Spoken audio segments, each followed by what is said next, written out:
Good evening. നമ്മൾ അടുത്ത problem നോക്കുകയാണ്. ഇല്ലസ്ട്രേഷൻ നമ്പർ 4 ആണ്. അപ്പോൾ ഇല്ലസ്ട്രേഷൻ നമ്പർ 4 പറയുന്നത് എന്താ വെച്ച് കഴിഞ്ഞാൽ, X limited enters into a contract with customers to sell goods at the following transaction prices. Transferred within 15 days. Transaction price ₹10 lakh. 15 ദിവസത്തിനുള്ളിൽ ട്രാൻസ്ഫർ ചെയ്യുകയാണ്, ഗുഡ്സ് ട്രാൻസ്ഫർ ചെയ്യുകയാണെന്നുണ്ടെങ്കിൽ അതിൻ്റെ ട്രാൻസാക്ഷൻ പ്രൈസ് വരുന്നത് 10 ലക്ഷം രൂപയാണ്. ഇനി സെക്കൻഡ് വൺ പറയുന്നത് transferred after 30 days but within 45 days. 30 ദിവസത്തിന് ശേഷം പക്ഷേ വിത്തിൻ 45 days, 45 ഡേയ്സിനുള്ളിലാണെങ്കിൽ ട്രാൻസാക്ഷൻ പ്രൈസ് 9,80,000 ആണ്. ഇനി സി ക്വസ്റ്റ്യനിൽ തെറ്റായിട്ടാണ് കൊടുത്തേക്കുന്നത്. യൂണിവേഴ്സിറ്റിയുടെ ടെക്സ്റ്റിൽ നിങ്ങൾ വായിക്കേണ്ടത് ട്രാൻസ്ഫേർഡ് ആഫ്റ്റർ 45 days എന്നാണ്. ഓക്കെ, 45 ദിവസത്തിനുള്ളിൽ ട്രാൻസ്ഫർ ചെയ്യുകയാണെങ്കിൽ അതിൻ്റെ ട്രാൻസാക്ഷൻ പ്രൈസ് എന്ന് പറഞ്ഞു കഴിഞ്ഞാൽ 9,60,000 ആണ്. നമ്മളെടുത്ത് ക്വസ്റ്റ്യനിൽ പറഞ്ഞേക്കുന്ന കാൽക്കുലേറ്റ് വേരിയബിൾ കൺസിഡറേഷൻ ആണ്. വേരിയബിൾ കൺസിഡറേഷൻ കാൽക്കുലേറ്റ് ചെയ്യാനാണ് നമ്മളുടെ അടുത്ത് പറഞ്ഞേക്കുന്നത്. ഇനി വേരിയബിൾ കൺസിഡറേഷൻ എവിടെയാണ് വരുന്നതെന്ന് വെച്ച് കഴിഞ്ഞാൽ, നമ്മൾ 5 സ്റ്റെപ്പ് മോഡലിൽ സ്റ്റെപ്പ് 3 ഡിറ്റർമിനിങ് ട്രാൻസാക്ഷൻ പ്രൈസ് നമ്മൾ നോക്കിയപ്പോൾ കണ്ടായിരുന്നു. കുറേ ഫാക്ടേഴ്സ് ട്രാൻസാക്ഷൻ പ്രൈസിനെ അഫക്റ്റ് ചെയ്യുമെന്ന് നമ്മൾ പറഞ്ഞായിരുന്നു. അതിലൊരു ഫാക്ടറാണ് വേരിയബിൾ കൺസിഡറേഷൻ എന്ന് പറയുന്നത്. നമ്മളന്നൊരു എക്സാമ്പിളും കോട്ട് ചെയ്തായിരുന്നു. ഒരു കമ്പനി 50,000 ഒരു സർവീസ് ഓഫർ ചെയ്യുന്നുണ്ട്. അവർ അതിൻ്റെ സബ്സ്ക്രിപ്ഷനായിട്ട് 50,000 ആണ് അവർ ഈടാക്കുന്നത്. സബ്സ്ക്രിപ്ഷൻ ഇത്ര ദിവസത്തിനുള്ളിൽ ചെയ്യുകയാണെങ്കിൽ 5,000 rupees എന്തോ നമ്മൾ ക്യാഷ് ബാക്കായിട്ട് കൊടുക്കും എന്ന് പറഞ്ഞ ഒരു എക്സാമ്പിൾ അന്ന് കോട്ട് ചെയ്തായിരുന്നു.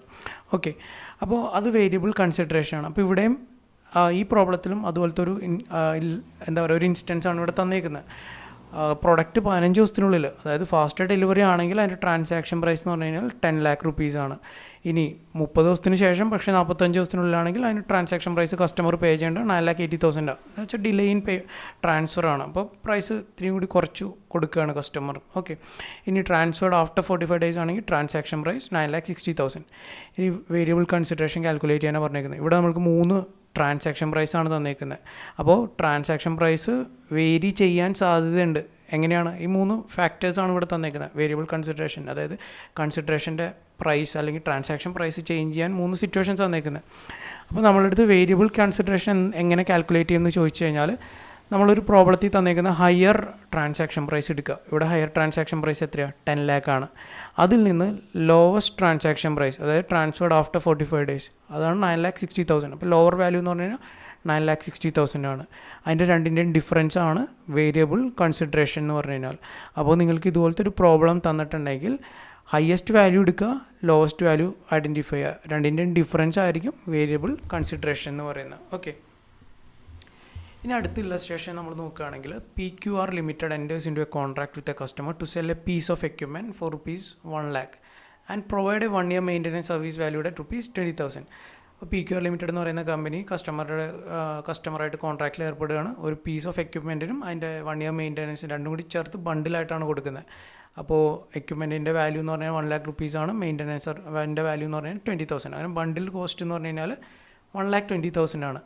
ഇനി ഈ എക്യുപ്മെൻറ്റും മെയിൻ്റനൻസ് സർവീസും സ്റ്റാൻഡ് അലോൺ ആയിട്ട് സെപ്പറേറ്റ് ആയിട്ട് വിൽക്കുകയാണെങ്കിൽ എക്യുപ്മെൻറ്റിൻ്റെ പ്രൈസ് അവർ കോട്ട് ചെയ്യുന്നത് 90,000 ആണ്. സർവീസ് ചാർജായിട്ട് അല്ലെങ്കിൽ മെയിൻ്റനൻസ് സർവീസ് കോസ്റ്റായിട്ട് അവർ ചാർജ് ചെയ്യുന്നത് 10,000 ആണ്. How should PQR limited allocate the transaction price? എങ്ങനെ ട്രാൻസാക്ഷൻ പ്രൈസ് അലോക്കേറ്റ് ചെയ്യണം എന്നാണ് നമ്മളടുത്ത് ചോദിച്ചേക്കുന്നത്. ഓക്കെ, അപ്പോൾ ഇൻഡ് AS 115 പറഞ്ഞേക്കുന്നത് എന്താ?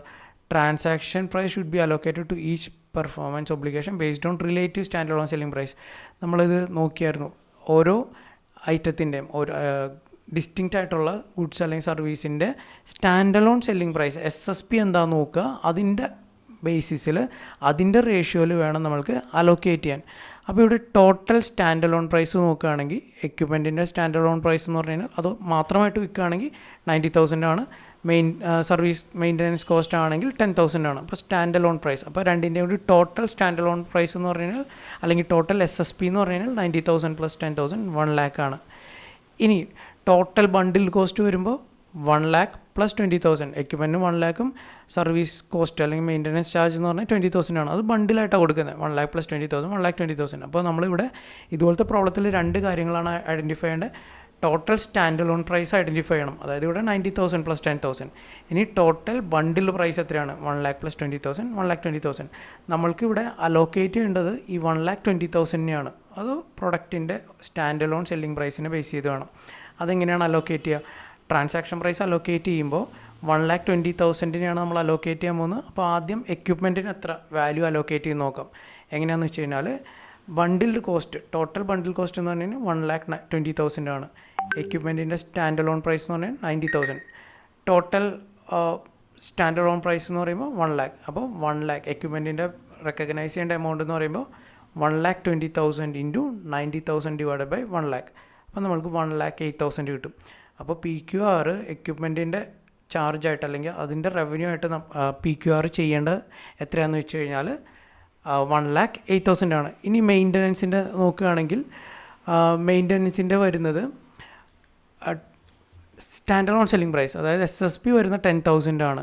ഓക്കെ, ടോട്ടൽ ബണ്ടിൽ കോസ്റ്റ് വരുന്നത് 1,20,000. ആ 1,20,000 മെയിൻ്റനൻസ് ചാർജിൻ്റെ സ്റ്റാൻഡ് അലോൺ സെല്ലിംഗ് പ്രൈസിൻ്റെ ബേസിൽ അലോക്കേറ്റ് ചെയ്യണം. അപ്പോൾ 1,20,000 into stand alone selling price divided by total stand alone selling price, അതായത് 1,20,000 ഇൻറ്റു 10,000 ഡിവൈഡഡ് ബൈ 1,00,000, അപ്പോൾ 12,000 കിട്ടും. അപ്പോൾ നമ്മൾക്ക് നോക്കുകയാണെങ്കിൽ എക്യുപ്മെൻറ്റിന് 1,08,000 മെയിൻ്റനൻസിൻ്റെ 12,000 ആഡ് ചെയ്യുമ്പോൾ എത്ര കിട്ടും? 1,20,000 കിട്ടും. അപ്പോൾ PQR ലിമിറ്റഡ് എങ്ങനെയാണ് ട്രാൻസാക്ഷൻ പ്രൈസിന് അലോക്കേറ്റ് ചെയ്യേണ്ടതെന്ന് വെച്ച് കഴിഞ്ഞാൽ എക്യുപ്മെൻറ്റിന് ₹1,08,000 മെയിൻ്റനൻസ് സർവീസ് കോസ്റ്റ് ₹12,000 ആയിട്ടാണ് റെക്കഗ്നൈസ് ചെയ്യേണ്ടത്, ഫിനാൻഷ്യൽ സ്റ്റേറ്റ്മെൻറ്റ്സിൽ അലോക്കേറ്റ് ചെയ്യേണ്ടത്. ഓക്കെ, പ്രോബ്ലത്തിൽ നമ്മൾക്ക് തന്നേക്കുന്ന 1,20,000 ആണെങ്കിലും സ്റ്റാൻഡ് അലോൺ സെല്ലിംഗ് പ്രൈസിൻ്റെ ബേസിലായിരിക്കണം അലോക്കേഷൻ നടക്കേണ്ടത്. അങ്ങനെ വരുമ്പോൾ എക്യുപ്മെൻറ്റിൻ്റെ വാല്യൂ 1,08,000 സർവീസ് കോസ്റ്റിൻ്റെ വാല്യൂ അല്ലെങ്കിൽ മെയിൻ്റനൻസ് കോസ്റ്റ് എന്ന് പറയുന്നത് 12,000 ആണ്. ഓക്കെ, ഈ രണ്ട് പ്രോബ്ലം നോക്കുക. എന്തെങ്കിലും ഡൗട്ട് ഉണ്ടെങ്കിൽ ചോദിക്കുക. Okay, thank you.